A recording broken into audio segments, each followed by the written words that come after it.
ഈശോ മിശിഹായ്ക്ക് സ്തുതിയായിരിക്കട്ടെ. ഏപ്രിൽ 9 ബുധൻ. ഇന്ന് നമുക്ക് പ്രത്യേകമായിട്ട് മർക്കോസിന്റെ സുവിശേഷം 10-ാം അധ്യായം ധ്യാനിക്കാം. ഇന്നത്തെ ചോദ്യം: സെബദി പുത്രന്മാരുടെ പേര് എന്താ? ഉത്തരം കമന്റായിട്ട് ഇടുവാനായിട്ട് ശ്രദ്ധിക്കുക.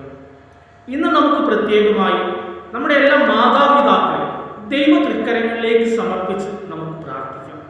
കർത്താവെ, അനുഗ്രഹിക്കണമേ എന്ന് നമുക്ക് പ്രത്യേകം പ്രാർത്ഥിക്കാം. ഭാര്യ ഭർത്താക്കന്മാർ തമ്മിൽ കലഹങ്ങളും മറ്റും പ്രശ്നങ്ങളും പരിഹരിച്ചുകൊണ്ട് നന്നായി ജീവിക്കുവാനായിട്ട് അവർക്ക് വലിയ കൃപ കൊടുക്കണമേ എന്ന് പ്രത്യേകം പ്രാർത്ഥിച്ചുകൊണ്ട് പിതാവായ ദൈവത്തെ വിളിച്ച് നമുക്ക് പ്രാർത്ഥിക്കാം. സ്വർഗസ്ഥനായ നമ്മുടെ പിതാവേ, അങ്ങയുടെ നാമം ഉചിതമാകണമേ, അങ്ങയുടെ രാജ്യം വരയണമേ, അങ്ങയുടെ തിരുമല സ്വർഗത്തിലെ പോലെ ഭൂമിയിലുമാകണമേ. അന്നന്ന് വേണ്ടുന്ന ആഹാരം ഞങ്ങൾക്ക് തരണമേ. ഞങ്ങളുടെ കടക്കാരോട് ഞങ്ങൾ ക്ഷമിക്കുന്നത് പോലെ ഞങ്ങളുടെ കടങ്ങളും പാപങ്ങളും ഞങ്ങളോട് ക്ഷമിക്കണമേ. ഞങ്ങൾ പ്രലോഭനത്തിൽ വീഴാൻ ഇടയാകരുതേ, ദുഷ്ടാരൂപി ഞങ്ങളെ രക്ഷിക്കണമേ.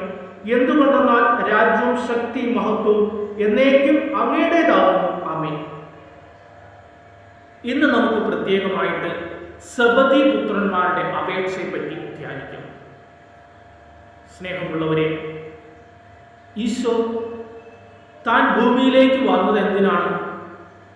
താൻ പീഡകൾ സഹിക്കുമെന്നും കുരിശിൽ മരിക്കുമെന്നും ആ സംഭവം 3 പ്രാവശ്യം ശിഷ്യന്മാരെ ഈശോ പഠിപ്പിക്കുന്നു. എന്നാൽ അതൊന്നും അവർക്ക് മനസ്സിലാക്കുവാനായിട്ട് സാധിച്ചില്ല. സെബദി പുത്രന്മാർ ഈശോയെ സമീപിച്ച് ഈശോയോട് ചോദിക്കുകയാണ്, അങ്ങയുടെ മഹത്വത്തിൽ ഞങ്ങൾ ഒരുവനെ ഇടത്തും ഒരുവനെ വലത്തും ഇരിക്കുവാനായിട്ടുള്ള വരം തരയണമേ. ഈശോ അവരോട് ചോദിക്കുന്നുണ്ട്, നിങ്ങൾ ചോദിക്കുന്നത് എന്താണെന്ന് നിങ്ങൾക്കറിയില്ല.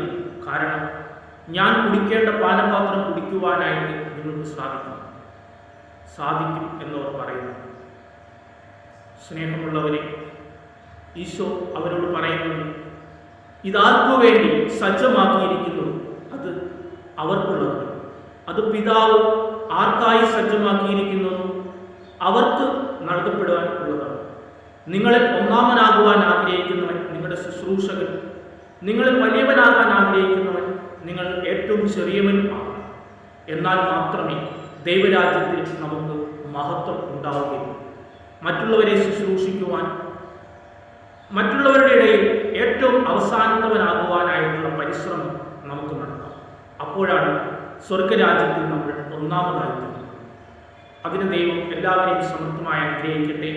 പിതാവിൻ്റെയും പുത്രൻ്റെയും പരിശുദ്ധാത്മാവിൻ്റെയും